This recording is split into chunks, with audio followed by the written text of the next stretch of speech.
అందరికీ నమస్తే అండి.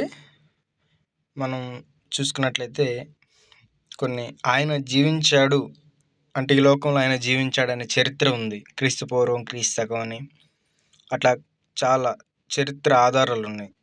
ఆయన మరణించాడనే రుజువు కూడా ఉంది. మూడో దినం తిరిగి లేచాడు అన్న ఆధారాలు ఉన్నాయి. ఖాళీ సమాధి ఉంది ఆ దేశంలో, ఇజ్రాయెల్ కంట్రీలో. సో ఇన్ని చేసినా కానీ జీవితాలు మారినాయా? మనిషి జీవితం మారిందా? ఆయన నమ్ముకున్న వారి జీవితాలు మారినాయి అంటే ఆ రుజువు కూడా ఉన్నాయి. మారిన జీవితాలు ఉన్నాయి. మేము వ్యభిచారంలో ఉన్నాము, మేము తాగుబోతులమై తిరుగుతూ ఉన్నాము, మేము ఈ విధంగా అనారోగ్యంలో ఉన్నాము. ఆయన నమ్ముకోగల మా జీవితాలు మారినాయని, భయంకరమైన జీవితాలు మారినాయని అనేక సాక్ష్యాలు మన కళ్ళ ఎదుట ఉన్నాయి.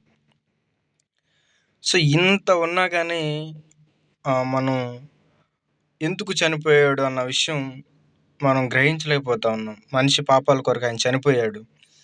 మనిషి పాపముల కొరకు ఆయన చనిపోయాడు.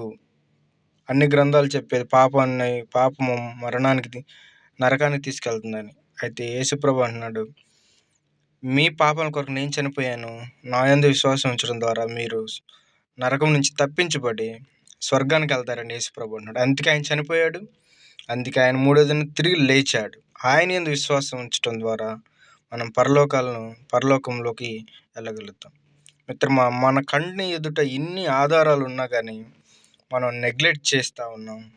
అది మనం ఆ నెగ్లిజెన్స్ అనేది మనల్ని నిత్య నరకానికి తీసుకెళ్తున్న అన్న విషయం గుర్తుపెట్టుకోండి.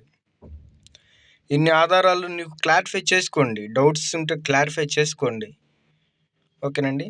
కానీ మీరు నిత్య నరకం నుంచి తప్పించబడి నిత్య జీవము, నిత్య పరలోకానికి వెళ్ళాలని కోరుకుంటూ థ్యాంక్ యూ.